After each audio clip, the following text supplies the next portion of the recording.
Today we are in Pittsburgh, Kansas, a small town on the east side of the state.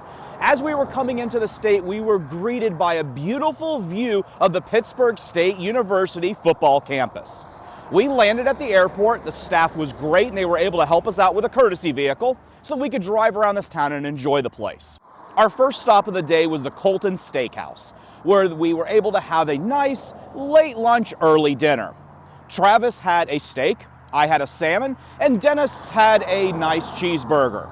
It was pretty decent. My salmon was a little dry, but overall the place was nice. The staff was great and very friendly. We then came over to the Holiday Inn and Xpress to spend the night. And when we walked in, huge improvement over Memphis, Tennessee. We walked in, the staff was great. The clerk had our keys ready for us, and we were in our rooms within 10 minutes of walking in the door. And when I say walking in the door, we walked in, the rooms were clean, they were beautiful. And yes, of course, the clock was properly set. Sometimes the simple things in life. A working clock.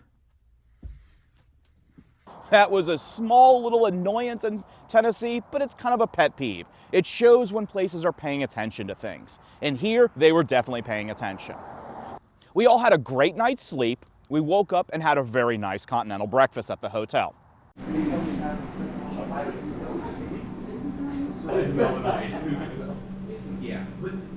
I really wish we could spend more time in this town because it's honestly a very beautiful small town.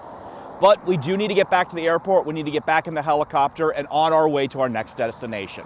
Can't wait to share that with you. It'll be Colorado Springs, Colorado. See you there.